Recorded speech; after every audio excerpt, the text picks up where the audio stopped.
My dad works in B2B marketing. He came by my school for career day and said he was a big ROAS man. Then he told everyone how much he loved calculating his return on ad spend. My friends still laugh at me to this day.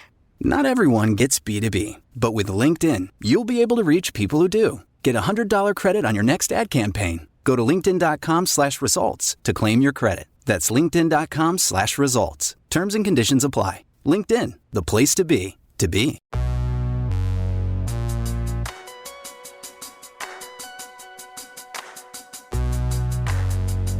Hey, I'm Ezra from Vampire Weekend, and this is the LSQ podcast.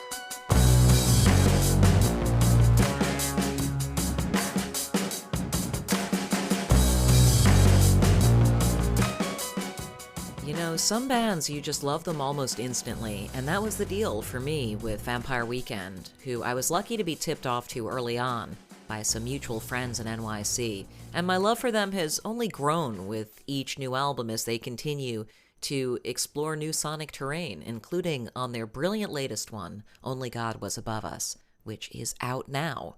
In this interview, Vampire Weekend frontman Ezra Koenig, who, by the way, is not only one of my mega favorite songwriters, also one of my favorite dudes, talks about his mega favorites, and I guess somewhat unsurprisingly, we have at least a few in common, the Kinks and Belle and Sebastian, among the ones he talks about here. Ezra also shares how his music tastes were shaped by the 50s and 60s pop hits he loved listening to as a kid on his local oldies station, and how that shifted into discovering things like Scott Walker and Neil Young, and 90s hip-hop, and early aughts Radiohead, and a whole eclectic swath of other music, including 21st century favorites like M.I.A. and Lana Del Rey. We also discuss the evolution of Vampire Weekend and how Ezra's view of what the band can be continues to expand. I'm Jenny LSQ. This is episode 105 of the LSQ podcast.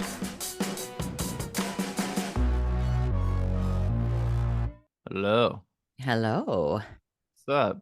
It is funny to think about, you know, kind of how long now we have been having this kind of conversation. I was trying to remember exactly the where and when of our first interview, which would have been in 2006, I want to say, in the later part of 2006 or early 2007, maybe. In the lead up to the first album, probably? In the lead up to the first album, yeah. I would think so, yeah. I want to say I remember sitting outside in some weird like area between buildings in Midtown with like my tape recorder or something, making you talk about influences back then. And here we are doing it again. Yeah, that sounds familiar, actually. I have this memory of being in charge of the Vampire Weekend minivan, which is what we toured on, in the early days. And yeah, that could have been the first album, because I have this memory, a very New York memory of like waking up in my girlfriend's apartment, which was Upper West Side, and looking and being like, oh, I got to go to this interview with Jenny LSQ in about 2 hours. Okay, so I know I have to move the car because it was whatever Tuesday morning. And I was like, got to move the car, and then jump in the shower and take the subway to the meeting. And then 2 hours later, I'm like in the car. I just remember it was like one of those insane days where I could not find parking. And maybe because it was those early days, I wasn't about to like shell out $40 or whatever. So I just kind of remember this like psycho feeling of like, oh my God, how long have I been in this car? Like, look, I feel like I probably like rolled up, like hadn't taken a shower, like all like sweating and stressed out. That's what you do to yourself. I can relate so hard. The number of hours I spent stressing myself out by deciding to take the car somewhere, and then you have the guilt and like self resentment. You're just like, I put myself through this. It's so luck of the draw. You could have like the greatest parking day of your life, or hours go by. And yeah, it's fucked up.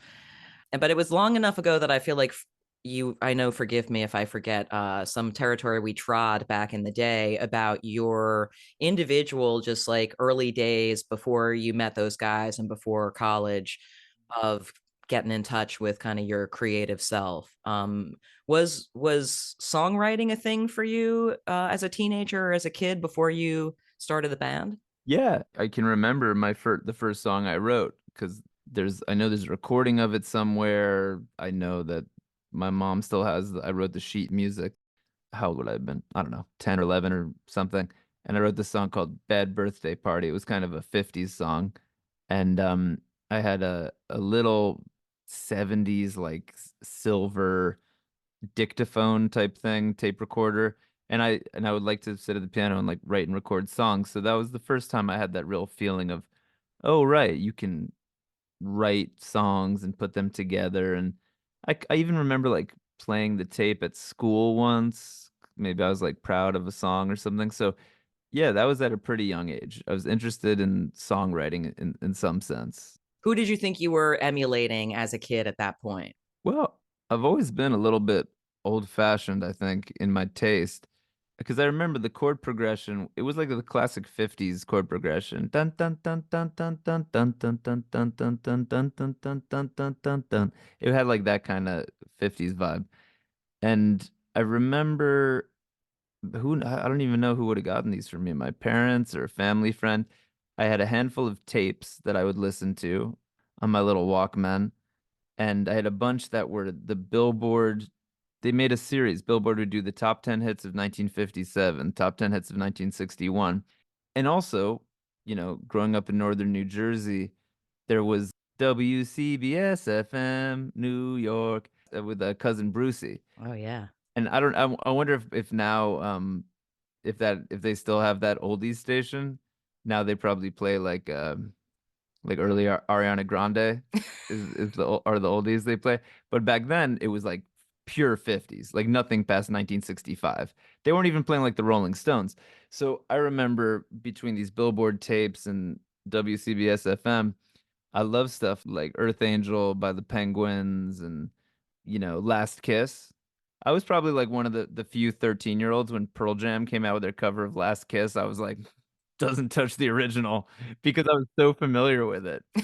We were out on a date in my daddy's car and like leader of the pack. I don't know, like I knew that music like so well. I listened to it all the time. So I guess those are my early influences like doo-wop and You like to listen to that on your own on your Walkman, or was that like just, did your parents had it on? Because well, your parents had more kind of contemporary to themselves sort of taste in music back then. and also my parents would never play a ton of music around the house. They had great records. And they had both between the two of them, my mom was very into like classical music and stuff, and my dad had great taste in like pop music, and he was still buying punk records and early hip hop. So there was plenty of that stuff in the house, and that played a role later. But no, this was music that I just like I really connected with. Yeah, that late 50s, early 60s music. Like I also remember what's it called? Because I want pop pop a girl to call my own. I want a dream lover. Is it dream called Dream Lover? Yeah. Don't have to dream alone. I remember like waiting to hear that on WCBS FM, like as if it was like a contemporary song. I just like found that song very powerful. Also like Lollipop. Oh yeah. I guess all kids like that because sometimes I play it for my kid. And as soon as you're bum bum bum bum, with all the different voices building the chord, everybody's struck by it. Those are my early influences. Yeah, I mean, so when you think back to like just singing along with the CBS FM stuff, this was before you had tried writing a song. Like, did you know in some childlike intrinsic way, like I love music or I love, were you singing along? Like, when did you first start to make it a priority and know that it was something important to you? I definitely always liked music, but then by the same token, I do have a distinct memory of it somewhere in there, age 10 or 11, because I was really into comic books. I was really into X-Men at that time, and I have this memory of for my birthday, my parents giving me, a medium-sized box for my birthday present, and me thinking, if this is loaded with X-Men comics, I'm gonna be the happiest boy on earth. And then I opened it and it was an Iowa CD cassette boombox. And I remember being very crestfallen and feeling a little bit like, so I liked music, but I don't know. I know even at that time, I just kind of remember like I liked music, but I was like, what the fuck am I gonna do with this? Like, and then of course I was so glad I had it within a year or something. So yeah, I always liked music and I liked the idea of being a musician, But yeah, I don't know. I don't know how like driven I was. I think I've been always been lucky to be around slightly more driven people, like people who even when I was a kid, I'd hang out with one of my oldest friends, Wes Miles, and a bunch of guys, even in our small town in New Jersey, which was not particularly artsy or something. We still found like a crew of kids who were pretty interested in music and making music, but also at some point, Wes's dad had like an ADAT machine in the basement. So there's a lot of like, oh, we should go use that. So I don't know. I've just always been lucky that I was like around people who are like, let's go record. Because I wonder, would I have pushed myself enough if it had just been me, you know? Yeah, well, so after that first song that you're talking about that you wrote, like, yeah, was it just a sort of intermittent habit, like, trying to write a song or trying to until you were doing it in a band? Yeah. I mean, at some point I got a guitar. So I must have asked for a guitar for my birthday.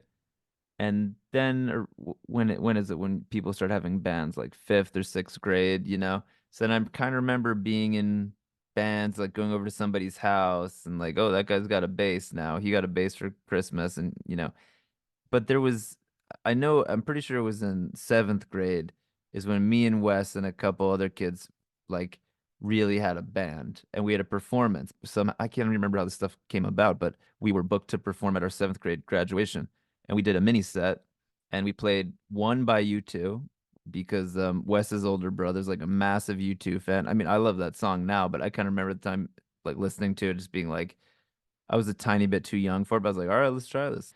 Did you come here to play Jesus to the lepers in your head? Just like what I was, it was a little bit above my pay grade at that moment, but he picked that, and then somebody else picked Sunshine of Your Love because that was like like a early easy riff to learn.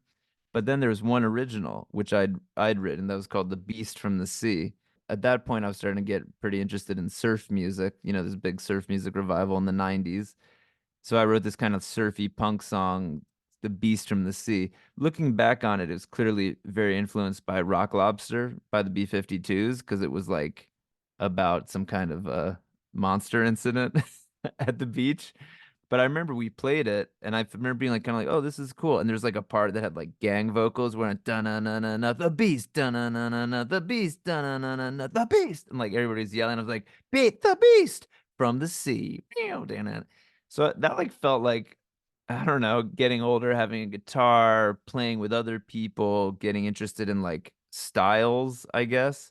And then after that, from seventh grade on, Wes and I always had bands with different friends of ours. And then by high school, we had this group of people who were called the Sophisticuffs, who and we were recording all the time. So that was great too. It wasn't just a band. We could listen back to these recordings we made, and we would mess around with old keyboards. And I don't know. I feel like back then we'd always see somebody like throwing out one of these like weird old organs, from the late 60s, and they would have cool drum machine sounds. So then after that, we were always recording and always writing songs, and we'd go play little shows like church basements and stuff like that. So there's something to kind of work towards. Yeah, I mean, was it easy for you to get up and perform, or did it feel, yeah, was that something you had to get used to? It was pretty easy. I mean, there have been many times in my life where I was beset by anxiety and, fear of what people think, so I'm not trying to say that I haven't had that experience that many of us have had, but for whatever reason, I never cared about getting up on stage in front of the mic, and I would play all these songs, and the lyrics weren't written. I'd just get up there and be like, because she told me, and I don't know why you. I would just like make stuff up. I don't know. I never. Maybe because we were playing in a church basement. Maybe even back then I had some sense of perspective. Like we're playing for 15 kids in a church basement. I'm not too worried. I mean, it sounds like from the sea monster, which also I just have to say, a monster on a beach feels very Vampire Weekend to me. Anyway, it feels like I'm just like these themes have persisted. It sort of feels It's true. I mean, vampires in Cape Cod, like exactly. the blueprint was there, man. I am also sort of curious, and I like if musically there was anything in there, like if I heard that song, would I be like, I can hear the V dubs in there. It's a little prehistoric V dubs vibe. I think you would definitely see. Well, of course, I can think of later demos that probably have a little more Vampire Weekend energy. But when I think back to whatever being in middle school, I think you would find is some of my like guitar playing, like playing simple touch of reverb, clean guitar lines. There is stuff like that. Because I love surf music, and because Wes's dad, shout out to Doug Miles, had a Fender Twin amp with a built-in reverb. You'd hear these kind of clean little bit of reverb guitar lines, especially playing on the high strings. So that 100% has some connection to like the early Vampire Weekend guitar sound. And also the idea of having a song, one of the early songs you remember was based on a story, and that kind of songwriting as a storytelling, which, when you mention that 50s, 60s classic stuff, that's one of the great features of some of those classic songs, is that there's more of a story to it than some modern pop song fare has. I wonder, yeah, how important it is to you to have that a larger storytelling mechanism as a vehicle for songwriting. Well, I definitely felt like the band needed a kind of a narrative or a vibe. When by the time Vampire Weekend started in college, I'd been doing all sorts of other stuff. I hadn't been in a band per se. I'd had like a rap group. I was making beats. I was like coming up with kooky ideas. So to get back into a band format, it felt, and also I'd had enough experiences like trying to jam with people before I found my crew to realize like, God, I hate the kind of like Guitar Center universe of like, I don't know how to put it, but just like rock music. And I just had feeling like I didn't speak the same language as people. So to start a band again, I felt like it had to have a look or an aesthetic. So, I wrote this manifesto early on that was about what's going to be kind of this collegiate preppy band. It's also the time where I was getting very interested in just preppy clothes and no t-shirts on stage, and no distortion in the guitar. So by that point, I saw why a band also had to be kind of like a project and not just best. He's the best drummer in northern New Jersey, and he wants to come rock out with you in the garage. Like I'd been around some of that stuff, and I just like didn't understand it. So I saw how maybe not a story per se, but a concept was useful. And then in terms of the songs, I guess there is something about some of those songs. Cape Cod Kwassa Kwassa has like a bit of like a story in it, or Walcott certainly coming from this backyard movie we made. So yeah, I think there's a bit of that slightly old-fashioned thing in there. Yeah, I mean, I wonder if in any way it's carries through other Vampire Weekend albums and this new album as well. The idea that, and it's not so much that individual songs all tell a story, but that you at the looking down on it as the omniscient narrator can see a story that this is pieces of, you know what I mean, as a way of organizing it in your own head, that these are all part of a same kind of larger story. Like, does it feel like Only God Was Above Us, that the songs all connect to kind of a larger story slash larger themes?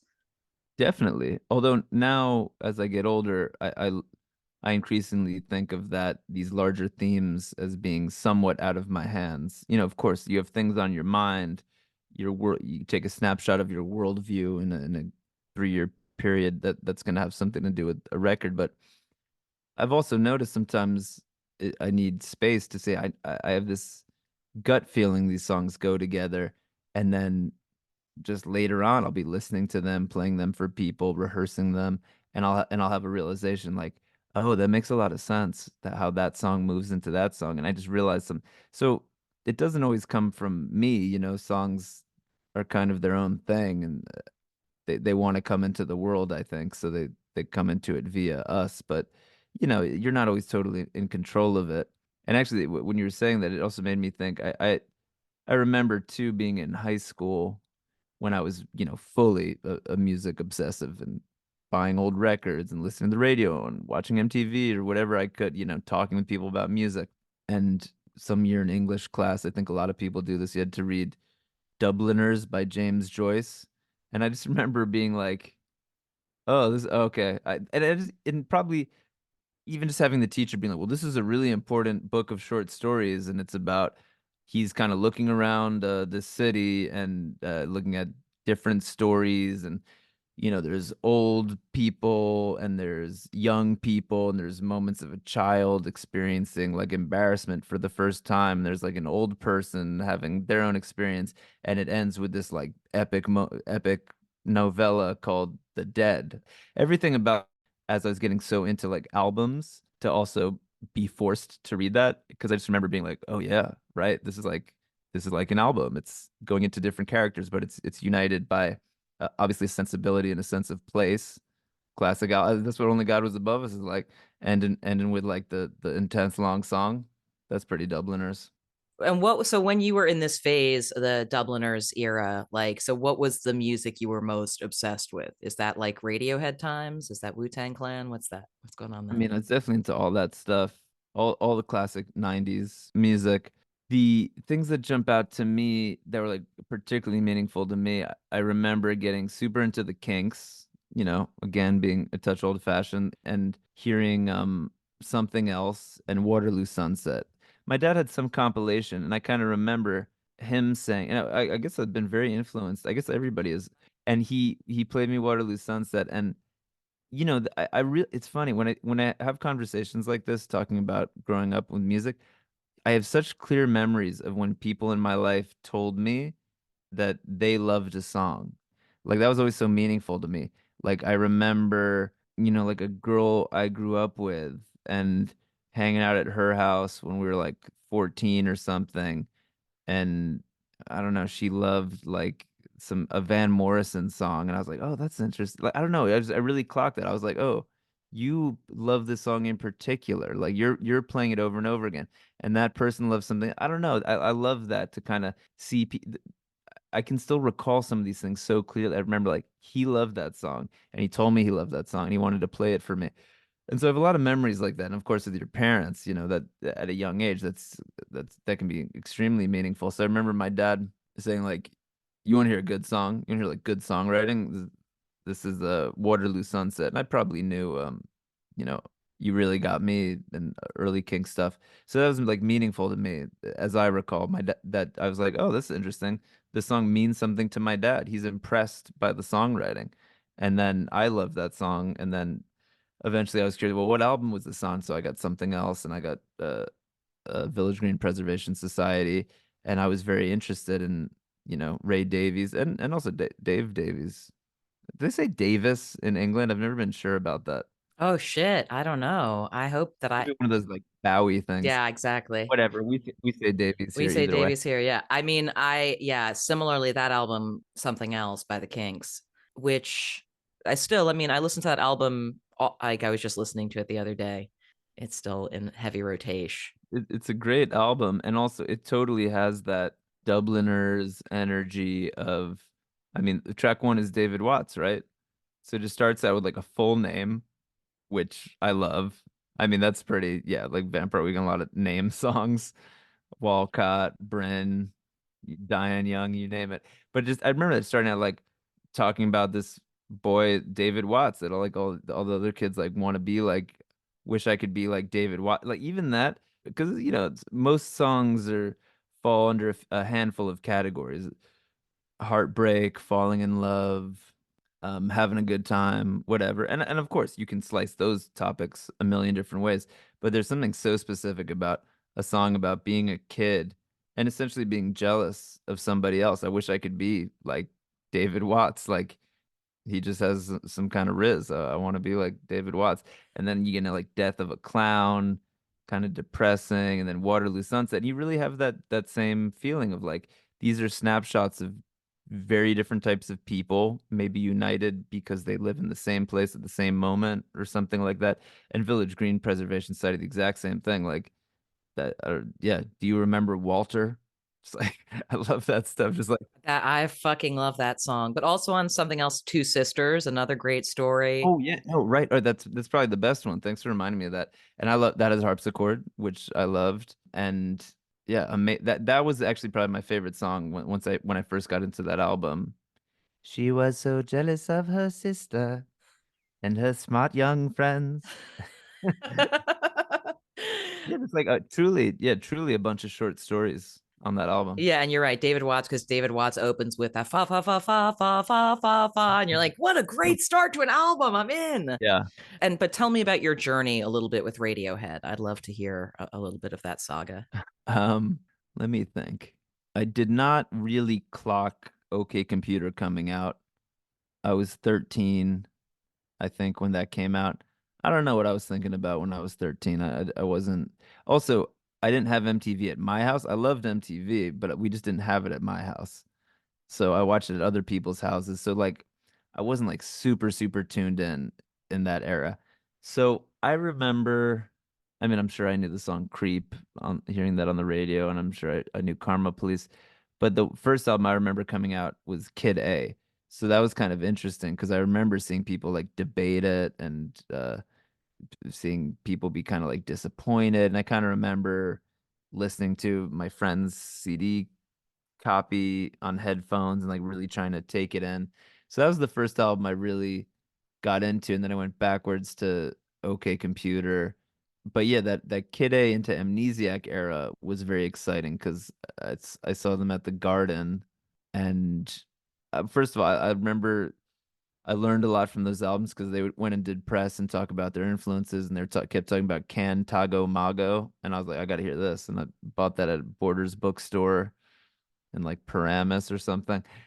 But yeah, that those albums, and in some ways actually Amnesiac. If I really had to zero in on the Radiohead album that hit me at the right moment where I was just like so there when it came out, so dialed in, it would be Amnesiac, which people would probably put it as a distant third if you're talking about OK Computer, Kid A, and Amnesiac. But there's something about that album. I mean, I know Radiohead fans love that album, but it obviously couldn't not possibly have made as much noise as Kid A because it was the next album. But I remember finding that album really fascinating and listening to Knives Out and Pyramid Song and stuff. That's the moment where I feel like I was super in tune with Radiohead. And then of course I've always kept an ear out for them, but that was my Radiohead high point, Amnesiac. And Radiohead were sort of a bonding moment for you and Bayo at least, or something early on, right? Yeah. Yeah, no, and Rostam was a Radiohead fan. I guess everybody was, and I liked that. I mean, this might be kind of obvious to say, but it was interesting for somebody kind of getting into music and having bands and stuff because they also made you realize, oh, you could be in a band and you like all sorts of different music and you can synthesize that in some way into what you want to do.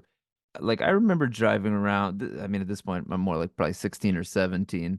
And I remember driving around with friends in New Jersey and listening to like Boards of Canada. And like at that point, we're probably getting more like sophisticated with our taste. And we would check out like Warp Records stuff or kind of vibey stuff like that. So there's something interesting about knowing, okay, then the Radiohead world is not a million miles away from this, but they're taking some of these ideas into what they do. So I think the Radiohead as a kind of synthesizer, not a keyboard, but like a entity that creates synthesis was very interesting and like influential to me at that time. Be like, oh, yeah, because I also liked electronic music and I liked hip hop and stuff like that. But they showed that there was like a lot of room within the kind of classic, perhaps old-fashioned band format to like try new stuff. Has it been harder for music to hit you in that way since you've been making music, like since you've been making albums on your own, like that kind of? Because what I wanted to ask was, after Radiohead, what are there other instances where something hit you that intensely, where an artist like blew your mind and you were like, okay, now I'm in? I think my high point of being interested in new music was probably age 16 or 17. I remember specifically towards the end of high school, maybe I burned a CD or like driving around with Wes and we were listening to like, Strokes' first album, early Radiohead. I remember I really liked the song Romeo by Basement Jaxx. You keep on giving me the hold up. I love that. We loved Daft Punk, and particularly what's the song that has like an Eddie Van Halen guitar solo? Is it Aerodynamic or something? We just like loved it. It's like dang it, dang it, dang it, dang it, dang it, dang it. This like arpeggio solo. So that was probably the high point where I was like just so in, and like I loved Matador Records. I even finagled an internship there when I was in high school. And just remember, like, I was like so in. I was like, I'm interested in literally everything you're putting out. I was like, I mean, I loved Belle and Sebastian. Belle and Sebastian is huge for me. But everything, I was like, Mogwai, like, check it out. Stephen Malkmus solo, why not? I'll give it a try. Like I was just like, whatever they were putting out in that era, I was Solex, Solex, that was dope. It's just like early Cat Power. Like me and my were just like just in. So that was the most engaged I felt and with contemporary music. And like I said, there's always been like a slightly old-fashioned part of me. Like when I think about going to college, I think I got even more backwards looking. That's when I started getting interested in like Neil Young. I remember being in college and hearing like a man needs a maid and being like, wait, what? What is this? This is so crazy. This music's insane. And then I was like listening to Leonard Cohen and Scott Walker, and that was kind of really blowing my mind. And yeah, so by college, I was probably like a tiny bit of a hater, and that's never left me, where it's just kind of like I can't be bothered with new music. And of course, I don't know. Let me see. What times when I was legitimately excited by something? When I think of in the 21st century, when I was like firmly into adulthood and past high school era, when I can think of a handful of times where I was just immediately so drawn to something. One was when M.I.A. first came out. I remember I bought I don't know if it was her first single, but I remember like I was like dug deep to like I was like so interested in it. I think it was Galang or something, and I remember getting this like kind of white label thing. And I even remember like I sent her a message or something because at the time I was into making these like spray paint Lacoste shirts. And I remember being like, "Can I send you a shirt?" And she was like, "Sure." I don't know what that would have been on. I don't even think that was MySpace yet. It might have just been on her website. So I just remember being very like excited about her when she first came out. I was in college by then. And then I don't know, this also might seem kind of like obvious, but and I don't want to say the last time this makes me sound like too much of a hater, but one of the one time I can recall in the past 15 years where I heard a song by somebody for the first time and I was instantly kind of like I felt it so hard and was shook was Video Games by Lana Del Rey. I because I still whatever that was that 2009 2011. Split the I difference. distinctly remember that and being like and just again one song and probably that video too, which I think she edited herself and just being like, what is this? This is so on another level. Those are a couple that jump out in the 21st century. How would you say your sort of outlook for what the band can be has changed the most since it started? At the risk of asking too lofty a question, I mean, when you were beginning the band, were you even thinking like, oh, I'm starting my career now, I'm going to do this for a living? I think I was kind of hoping, but I don't know. That was an intense time because it was senior year of college, and I was starting to realize like, oh, I've been in a little cocoon for a few years because I remember hearing a lot about people because of course Columbia Ivy League school, I think the biggest major is economics, and of course you get many people who go into finance or law or something corporate. So I remember feeling like I just like barely made it through college. I wasn't like I was a very good student in high school, but I was classic by the time I get to college, be like, I don't know, I guess I'll major in English. Wasn't a particularly passionate student. I loved some of my classes, but I was just okay. And then kind of being like, all right, college is ending. And then realizing, hearing from my parents, like, oh, well, you're not going to have health insurance anymore because I received health insurance through my dad's labor union. Shout out to IATSE. And they covered until you're done with college or until you're 22 or something. And I'd be like, oh, what? Okay, it's just like something I'd never thought of. I was, blissfully privileged enough to think about until then. And then meanwhile, I'm hearing about all these people going into finance and stuff. And I remember just distinctly being like, hearing people being like, they get a $10,000 signing bonus. Like me, and I'm thinking, like, wait, what does that mean? It's like, no, well, they get like as soon as they start their job, they get a check for $10,000. I just remember at the time being like, what? And I just remember starting to be like, wait a second, am I an idiot? What's happening? Like, was I supposed to major in economics? Oh my God. So I remember at the time having a lot of anxiety and I, desperately tried to figure out something to do. I became a teacher in Brooklyn. My one real job, did that for a year. So that's all to say that when I think about ideas like career and art, and money, I just associate that time with like confusion above all. I felt like got doused in like a sudden dose of realism. So did I think the band was gonna like become a full-time job or something? I don't know. I was like taking in a lot of information at once then.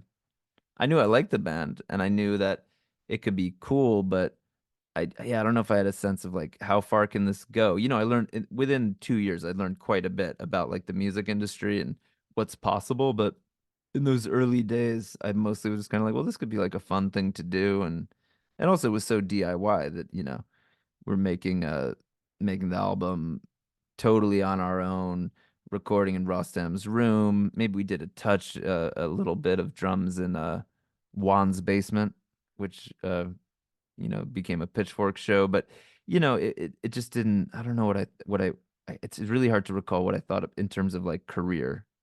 And when you think about it now, though, when you sort of zoom out and have these moments, in the months leading up to an album coming out, when you're finishing it and sort of assessing, like, what are your hopes for where Vampire Weekend kind of sits?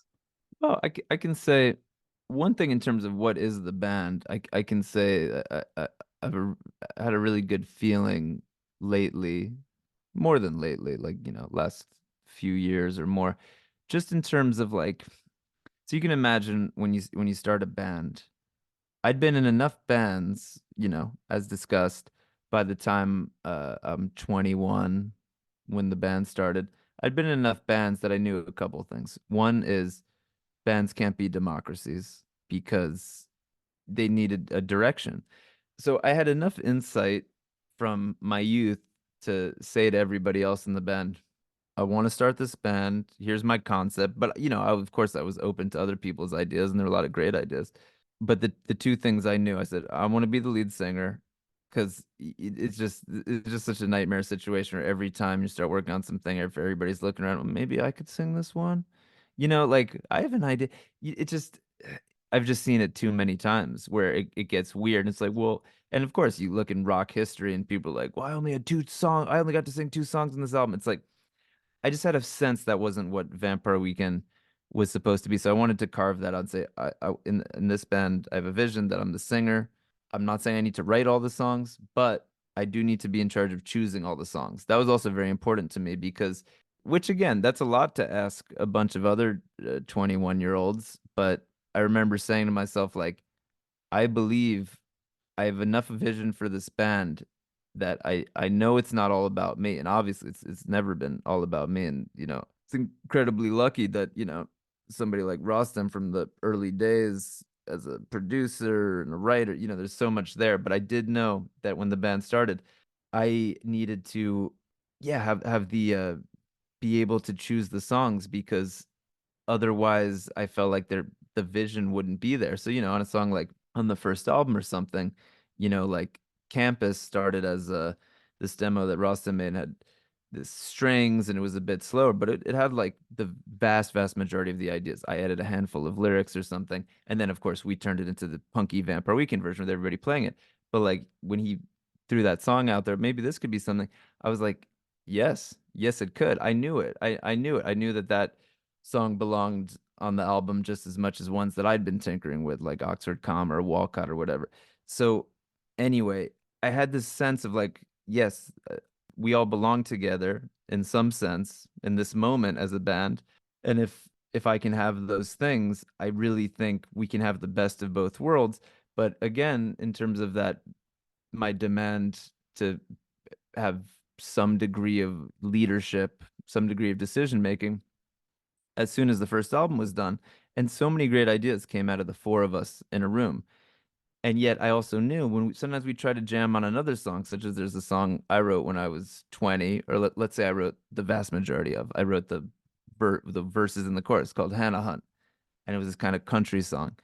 And I had this feeling this could be good for this band. And yet early Vampire Weekend days, we'd start jamming on it in the room, and I just wanted to die. I was just like, I thought the song was good. It sounds terrible. Now, also, I'm learning as all this is happening that not every song can be brought to a group of people in a practice space in Midtown and start sounding good. So sometimes, well, that song was obviously meant to be mostly very quiet, very much a studio kind of recording. So anyway, I'm starting to realize like there's things that I want to accomplish that don't seem to go down well when it's four people bashing away in a room, even though that's what led to A-Punk, still our biggest song. But I knew that didn't always work, and I knew I had some ideas, and by the same token, sometimes Rostam would send me pieces of music that he made. They're little electronic things or something, and I was like, I know that this feels right too, but maybe we need time to work on this together. So as early as Contra, it became a thing where it's like, all right, we're not always all going to be in the studio, and so that's right there. This first kind of what would you say? An inflection point, yeah. Inflection point, a little schism. And, that requires, again, how old are we then? 23, 24. A little bit of like, oh, well, I guess, now we've had some success running a business. Okay, well, maybe people had different expectations about what things are going to look like. So on an album like Contra, I had a vision and I was so impressed by, let's say, like the original White Sky synth part that Rostam did, or on a song like Taxi Cab, which was kind of based on this old electronic thing. He took that and made like a beat out of it. And I was kind of feeling like, oh yeah, this is cool. This doesn't need live drums.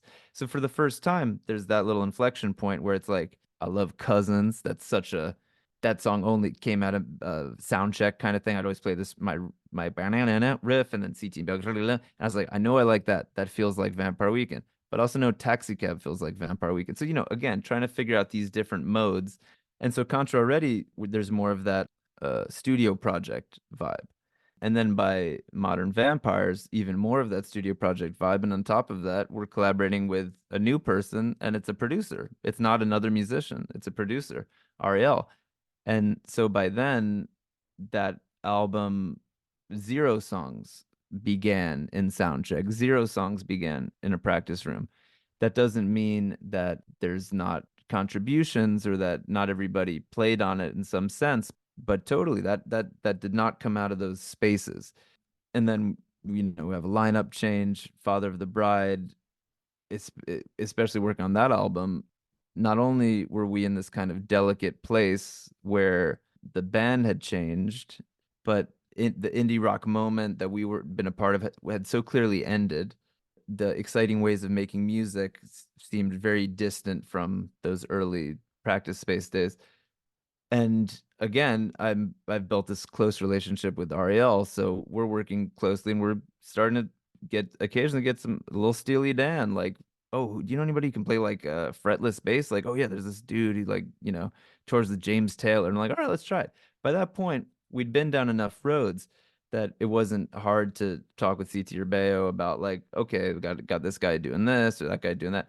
It still felt like Vampire Weekend, but we're still delicately trying to figure it out. I had so much gratitude that they continued to let me kind of do my thing. And at that point, I'm looking at Ariel like, well, like you're almost in the band, but we have this kind of partnership. But I'll tell you, the moment when I really started to feel like a real sense of like, relief is the Father of the Bride tour, because that's when there finally felt like this proof of concept, which was like Vampire Weekend can be just about anything in the studio. It can be the original members bashing on their instruments. It can be me and the guy who plays bass with James Taylor. It can be almost anything. It can have an electronic basis. It could be made totally on the computer. It could be made acoustically, whatever. It could be made with a sample. It could be another person singing. It could be Steve Lacy jumping in, whatever. That had been pushed about as far as it could be pushed. And I always believed this would be the case, but still, you need proof of concept. But can me, Chris, and Chris come back, even adding new people? Because I wanted to have my, Grateful Dead lineup. I wanted the two drummers, all that stuff. Can we do that? And somehow everybody plays a role and feels like part of this thing, and the history matters, all that stuff. And the answer was yes. It really felt good. And, I felt like on that album, I don't know, I had this like superstition or something where I was like, I should go represent the music and go, I also felt like such an awkward time. Like I might have to go take a few hits, but I should go be like the face of this, and then our big band should be the face of the live show. Whereas moving into this album, me, CT, and Bayo as like a unit, which has always been a friendship and a camaraderie, it felt like more like, okay, well, this reflects this album a bit more. And of course, like, to be honest, again, what the vast majority of this album that is me and Ariel sitting in front of a computer. But then there's also a good proof of concept where like me and CT wrote a song together. And in a way, it's the first time that's been on a Vampire Weekend album. CT's contributed in many huge ways. It was his idea to go, hey, hey, hey, on A-Punk. I often think, what if he hadn't suggested that? I wouldn't be sitting here right now, you know? But anyway, this is the first time he and I had ever sat down and tried to write a song together, but it was a long time ago. And I picked it back up and I worked on it with Ariel, and then like finally it got finished for that's Gen X Cops. So I don't know. We're at this interesting place now where we've been down so many roads.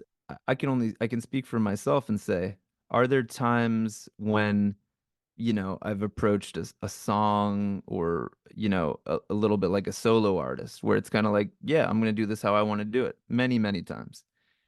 And are there times when I've wondered, well, if I'm approaching a song that way and not all the original members play on it, what does that mean for the band?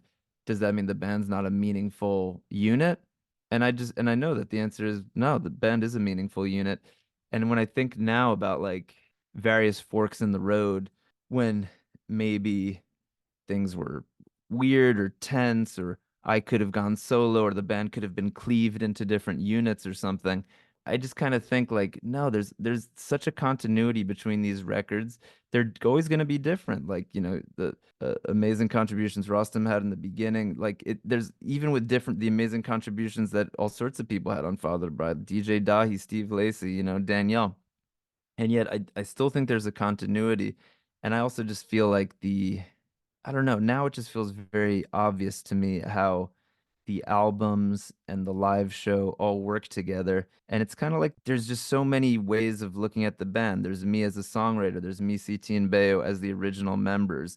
There's me and Ariel and our unique relationship. There's me, CT, Ariel, and Bayo, and what the four of us are like when we're together. There's Will and Garrett and Colin and Ray are playing with us live now. There's and somehow it feels very right that it all falls under the umbrella of Vampire Weekend. And sometimes, especially when we're doing like Vampire Campfire and we're just kind of doing what we normally do, but filming it, just the three of us hang out. I've often thought too about like it's funny. I am very independently minded as a songwriter, and yet I'm just like not a solo artist. I'll have to reflect on why I feel that way so much, but there's something about like when we're hanging out, and I don't know. I love being able to to be able to bounce ideas off of Ariel and the other guys, and that's what feels right to me. And I guess it's kind of like in any type of relationship. If you can find that middle ground where you have all the independence you need, but there still is some of those ties that bind, there is a sweet spot. Like everybody's going to define it differently, but I feel like we all know what it is, right? Whether it's a romantic relationship or a family relationship, when it's not right. But if you can find that middle ground, you really appreciate having the independence and the connection. Unlimited independence gives you zero connection. Too much connection gives you zero independence. So you know what I mean? It's that middle ground. And I've definitely felt a lot of happiness and gratitude for like that can exist in Vampire Weekend. Because like of course history is littered with many organizations that could not happily find that middle ground. And my hope is that when we're on our eighth or ninth or 10th album, which by at the rate we go would be a long time from now, that people would look back and say, whatever their favorite era was, there are always going to be people who's like, I like the early stuff, of course. I'm a music fan too. I feel that way about certain bands. There's people who got in on different albums, but what I do hope is that people can see a type of coherence and that it kind of makes some type of sense. That's the most anybody can hope for. Even a solo artist, that's the most you can hope for, let alone a band that has twists and turns. Yeah, and I mean, like I said earlier, I think it's awesome. It does feel like now, and with Father of the Bride as well, like leaning into that, making a whole universe, a whole Vampire Weekend universe, and the fact that you do Time Crisis and have that as like, sort of people know the language of that show. It just, making a newsletter and doing all of these things. It's like, that's an awesome kind of group to follow. It's like its own whole world. The rules of the rest of the world don't apply to it. It's its own universe. And it's like, oh, here in the Vampire Weekend universe, all of this trippy stuff makes sense. Totally. And it's nice to have camaraderie be a part of the story. It's just something you don't think about that much when you're in your 20s and you're kind of like everybody's trying to feel out who am I supposed to be, and people are pushing off against each other, and people can be competitive and ambitious. It's all normal stuff. But when I think about what's meaningful about the band concept in 2024, I do think camaraderie is part of it. And again, I just feel like for me, I wouldn't know exactly what to do with myself as just like a pure solo artist. I like that in Vampire Weekend you can have there's times I can really stand out and be like, this is my voice and my perspective. And there's times it can be diffused in something else. So it's as I can see why for some people it's being in a band might feel like a trap or a cage, and not everybody it's not right for everybody. But yeah, for me, yeah, I'm so glad to have that extended world. And you talk about time, Chris. I guess really all we're saying is it's nice to have friends. It's a cold world. Gotta gotta have gotta have friends.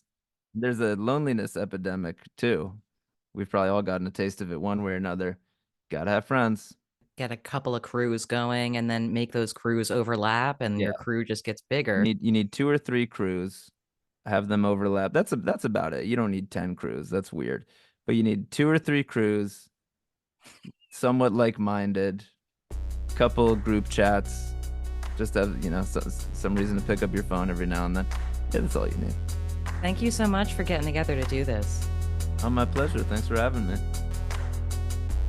Thanks again to Ezra for that interview and for the music, which has been so important to me. VampireWeekend.com to see everywhere they're headed, and they've got a lot of upcoming dates around the world this year. And that brings us to the end of episode 105. I'm excited to share an interview with Ty Segall in a couple of weeks. You can find other episodes at jennylsq.com, and you can reach me on socials at jennylsq. Thanks again for listening. Talk to you next time.